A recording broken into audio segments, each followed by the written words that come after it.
Hi, welcome to my channel, Budget Audio Review. Now today I'm replacing the belts of this Akai 4000 DS machine and this 4000 DB. I've been asked a couple of times how do you replace the belts in these reel-to-reel decks, and I thought it was about time that I'll get them out and actually show you how to replace it. Anyway, the way I did it, it all works. You just go through the video. Always best to watch these kind of how-to videos a couple of times, I think, get your head around it. If you're not used to it, you're a bit unsure, that kind of thing. I'm not teaching you how to suck eggs or anything like that. It's just, you know, always look at people's how-to videos, maybe 2 or 3 times, get accustomed to what I'm doing. So when you replay it again next time, you're a few steps ahead. You know what's going to come next. Throughout the video. Now, one thing I will say is be very, very careful when undoing these machines. There's a capacitor near the motor. I'm going to put a picture up of the screen there now. So as you pull this unit out, so as you grab this unit out from the front, you'll see how to do that throughout the video. But as you pull the unit out, you may see a capacitor inside. Now, this usually discharges, but I can't guarantee this is going to discharge. So if you've got a capacitor discharger, put that across the contacts. A worst case scenario, not the best way, is maybe just short it out with a screwdriver, but it should be pretty much discharged. The units I took apart here a couple of times, or quite a few times actually, I go to check that capacitor straight away, it's always dead. But just in case, you want to be careful because it will have 250 volts, 240 volts here in the UK, maybe in America, places like that, 110 volts or something like that, so be careful with that. Now, one other thing I want to mention before I show you the video is that if we can kind of imagine this, I couldn't really show you in the video because I'm doing it with still pictures, I just find it easier that way, but the actual main flywheel inside that the belt goes round, if you can imagine my arm maybe being the belt, it kind of comes from the motor. If you imagine the motor being just here, say this, I don't know, this is the motor here, say the belt goes between the motor and then it comes back on itself like that.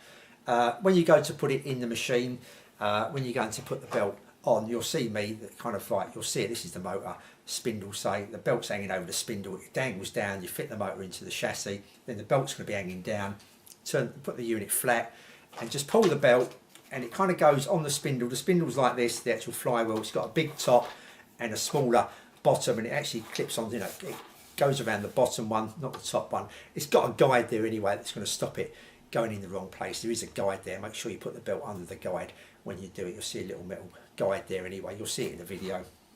Yeah, so the belt comes along. So the best way, rather than stretching it round, you have to put it over the top and all that, it's just to feed it along the bottom as you would do maybe a bicycle when you used to put your bike tyre back on your bicycle. You start at one end, and as you do, as you kind of turn it, it'll grab hold of the belt and it'll pull it round until it's kind of stuck or takes grip of the old wheel. Rather than grabbing hold of the belt and stretching it all the way round, just put it so it's level here and kind of just move the wheel round, holding it in position maybe with your thumb or finger. So finally it actually attaches all the way round that actual flywheel. You'll get the idea, I'm sure you know how to change your belt and that, but what you don't want to do is get the belt from the motor up here and just grab hold of it and put it all the way around, because obviously you're going to stretch it, because it's got to go over a bigger top than it is on the bottom. So I think you've got an idea of what that is. So okay, just going to show you how to, like I say, how to change the belts in these 2 machines, and it probably applies to pretty much all the 4000 range, I would have thought. So here's the video. Right, we've got the unit on the table, and what we're going to do is a few things. We're going to undo these 6 screws in orange. Now this is the 4000 DS model. The DB will be very, very, very similar, just slightly cosmetic difference there appearance wise. So there's 6 screws undone here, and also we're going to, these 2 yellow arrows, as you can see, are pointing to these 2 left and right knobs, these line in and mic input knobs. We're just going to pull the covers off of them, the little plastic covers. There's 2 for each. There's a top one and there's a little ring underneath as well, so pull both of them off. Just be a bit careful with if you've got the model 4000 DB, because that right one, as you pull it off, it actually comes up a little bit. The rod inside the variable resistor, the potentiometer, or whatever you want to call it, lifts up just a little bit. You kind of feel it and it'll stop and the knob will come off. It's just when you go put it all back together again, make sure you push that silver cap in the cover nice and tight, push it down so that potentiometer goes back down. Otherwise, when you come to play something on the unit, only one channel will play. You probably know that anyway if you've got the 4000 DB model. So we're going to undo all them screws and take them knob covers off, and while we're there now, we might as well take that black plate at the bottom there completely off, so that's completely bare. So now Second picture here, as you can see, these pictures slightly out of order. I've still got the knobs and the screws already connected, but forget that. We're just going to undo these two bottom screws. If you just follow the video as it goes, you're going to be okay. Yeah, just undo these two bottom screws, then these back screws. I've already taken one off there, as you can see, and take the other three off, so you're going to take all four of them off. Then we're going to go back to the front of it, and we're going to undo this track selector.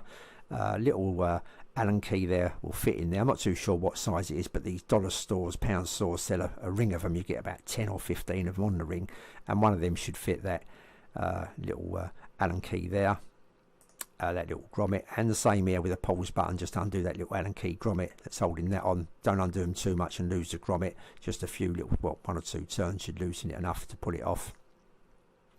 This is the 4000, like I say, DS, and we're going to have to undo these 2 screws here on the tape head cover. On the 4000 DB, I'm almost certain these 2 screws are not there, and that cover will just lift off once you took that track selector switch off, which you've already done. So as you can see, that's what we're left with now. Hopefully you're kind of in this position, and what we're going to do is undo that little screw at the bottom there, right in the middle at the bottom near the meters, in the little orange box. Undo that screw.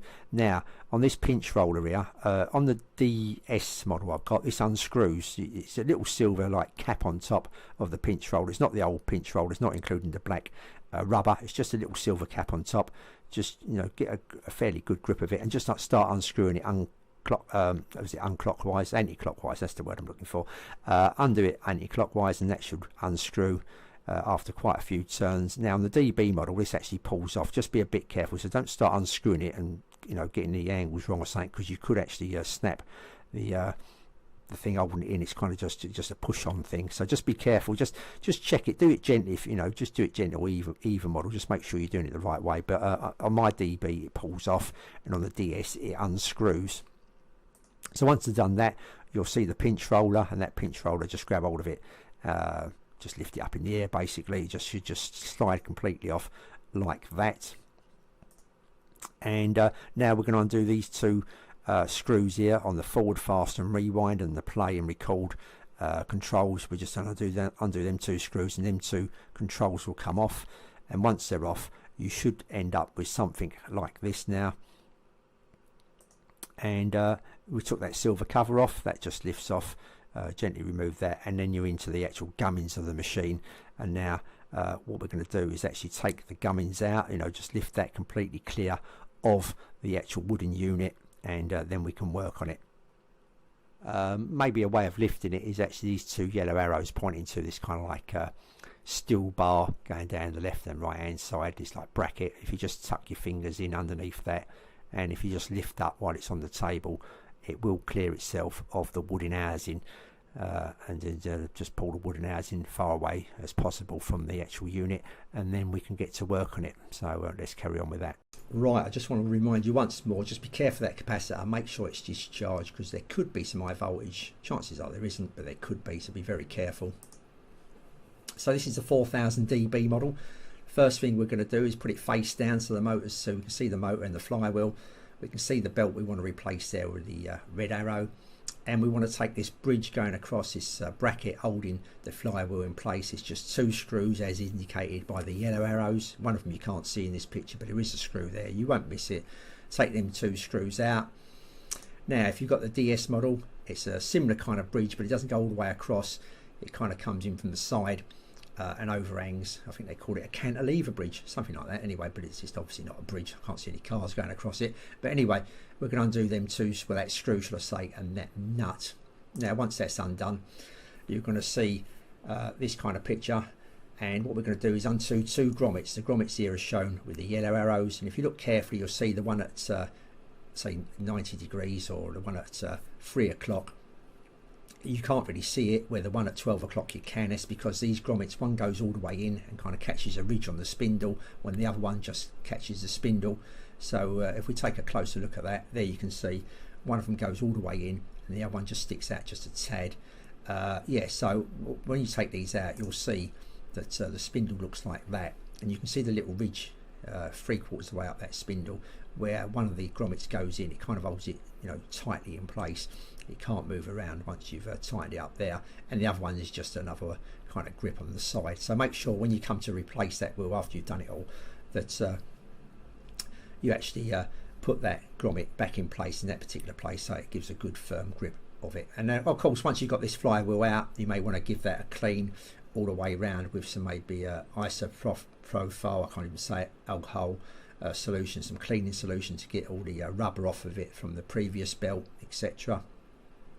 And as you can see there, looking at that picture, you can see there's kind of like that belt there it is laying on the floor, and that's near enough the position it's going to be in when you put it back. You can see there's kind of like a guide holding the belt in place, so it can't move up or down. That kind of keeps it in place. So what we're going to do is flick the unit over, and you're going to have a micro switch there. And now, depending what unit you got, you may or may not have that capacitor. That blue capacitor may or may not be there, but if it is there, obviously leave it in place. Just undo the wire, the black wire is indicated by the yellow arrow, and there are two wires coming, that's the cable, and the actual two wires coming off of it are indicated with the red arrows. So you could mark down on the chassis, or just remember which way round they are. It doesn't really matter really, but and they're probably only going to go back in place because one's longer than the other anyway.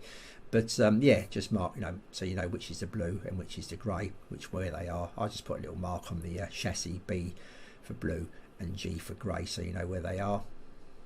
And that wire pull through from the other side of the chassis back to this side of the chassis where the motor is. Just pull that wire through, and there you can see I've pulled it all the way through, and there it is dangling. Next thing we're going to do is undo this wire here from the resistor. There's a resistor here, quite a big resistor, yellow wire going to undo that. That's just going to give us a bit more leeway as well. The reason we've undone that other wire is just to give us a bit more space, a bit more freedom to get this motor completely out. Sorry about that, that's my phone. So, right, now the yellow wire is removed. We're going to flick it back over, and this is the 4000 DS, and on this model you can see the motor protruding there with the red arrow. The orange arrows indicates 3 screws that we need to undo to get the assembly to fall out, and once you undo these screws, that assembly will actually start moving and you'll feel it fall out. So if you lay it flat, it's just going to fall down an inch or so onto your mat or a bench, wherever you are. If you're doing it sideways, you've got the unit standing up, you may want someone to hold it or put your hand around the other side just to take the weight of the motor. This is it on the 4000 dB.